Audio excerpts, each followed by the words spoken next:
All right, let's talk about Seneca, the Stoic who had it all: wealth, power, fame, and a lot of drama. If Marcus Aurelius was the philosopher king and Epictetus was the resilient underdog, Seneca was the high-powered CEO who preached simplicity while navigating the shark-infested waters of Roman politics. Think of him as the ancient Stoic influencer, minus the Instagram. Seneca was born around 4 BC in Spain, but his family moved to Rome when he was young. His dad, Seneca the Elder, was a wealthy writer, so Seneca grew up with every advantage. He studied philosophy, got a solid education, and climbed the political ladder in Rome. But here's where things get messy. Seneca's rise to power was anything but clean. He worked as an advisor to Emperor Nero. Yes, that Nero, the one who allegedly fiddled while Rome burned. Seneca tried to mentor Nero, but let's be real, that kid was a lost cause. Nero's reign was a dumpster fire, and Seneca ended up getting blamed for a lot of it. He eventually retired under pressure, and in a plot twist worthy of a soap opera, was accused of plotting against Nero and forced to commit suicide. Now, you might think, how is a rich guy like Seneca a Stoic? Isn't Stoicism about simplicity? And you'd be right, there's a tension here. Seneca was incredibly wealthy, with lavish estates and political connections. But he didn't let his wealth define him. He believed that while it's okay to enjoy material success, you shouldn't let it own you. In his essays, Seneca wrote, "It is not the man who has too little, but the man who craves more, that is poor." Translation? You can be rich and still feel empty if you're constantly chasing more. The Stoic approach is to be content with what you have, even while striving for greatness. It's a balance, a tricky one, but Seneca believed it was possible. Let's bring this into today's world. We're constantly bombarded with messages telling us to buy more, do more, and achieve more. Seneca's advice is a breath of fresh air. Focus on what truly matters.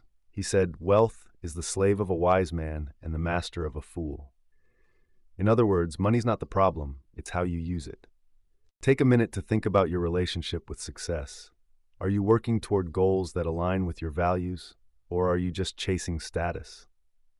Seneca would tell you to simplify. You don't have to give up your ambitions, but don't let them run your life.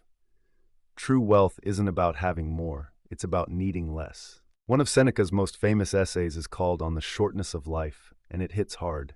He wrote, "It is not that we have a short time to live, but that we waste a lot of it." Ouch, right? Seneca believed that time was our most valuable resource, more important than money, fame, or anything else. Think about how much time we waste, scrolling on our phones, worrying about things we can't control, or putting off what really matters.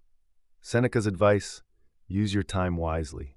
Invest it in things that bring you joy, purpose, and fulfillment. Here's a practical tip straight from Seneca's playbook. Treat your time like money. If you wouldn't casually throw away $100, why would you waste an hour on something meaningless? The next time you're tempted to procrastinate, ask yourself, is this how I want to spend my life? Seneca knew a thing or two about dealing with criticism. As Nero's advisor, he was constantly in the spotlight and had plenty of haters. His advice? Don't take it personally. He wrote, "It is the power of the mind to be unconquerable." No matter what people say about you, your response is your choice. Think about how much energy we waste worrying about what others think. Someone leaves a mean comment on your post, and suddenly you're spiraling. Seneca would say, "Who cares?" He believed that other people's opinions only have power if you let them. Instead of reacting, focus on staying true to yourself. Seneca was big on gratitude. He believed that appreciating what you have is the secret to happiness.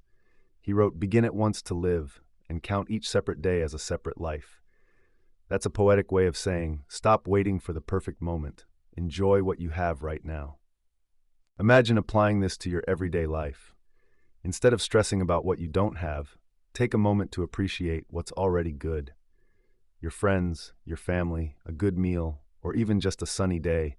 Seneca would say, these small joys are what make life rich. One of the most relatable aspects of Seneca's philosophy is his focus on avoiding burnout. Even though he was wildly successful, he understood the importance of rest. He wrote, "Take rest. A field that has rested gives a bountiful crop." In today's hustle culture, that's revolutionary advice. We live in a world that glorifies being busy, but Seneca reminds us that rest isn't lazy, it's essential. Whether it's taking a day off, setting boundaries, or simply pausing to recharge, rest is what keeps us productive in the long run. Now, let's address the elephant in the room. Seneca wasn't perfect. Critics argue that he didn't always practice what he preached. He talked about simplicity but lived in luxury. He advised Nero on morality but stayed silent during some of the emperor's worst crimes. So was Seneca a hypocrite? Not necessarily. Seneca was navigating a dangerous political environment where speaking out could get you killed, literally. His life was a constant balancing act between staying true to his principles and surviving in a brutal world. If anything, his flaws make his teachings more relatable. He wasn't a saint, he was a human being trying to figure it out like the rest of us. All right, so what did we learn today? Whether it's Marcus Aurelius journaling his way through chaos, Epictetus turning adversity into wisdom, or Seneca balancing ambition with simplicity, the Stoics all taught us one thing. Life isn't about what happens to you, it's about how you respond. Marcus showed us the power of self-control and humility, proving that even emperors need to stay grounded. Epictetus reminded us that true freedom starts in the mind, and that resilience is built by focusing on what we can control. And Seneca? He was all about making the most of our time, practicing gratitude, and avoiding burnout in a busy world. Here's your takeaway.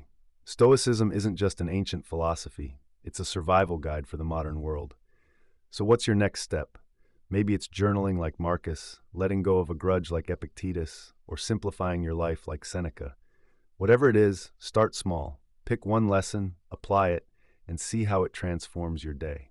And hey, if you found value in this video, don't keep it to yourself. Like, subscribe, and share it with someone who could use a little Stoic wisdom. Thanks for watching, and I'll see you in the next one.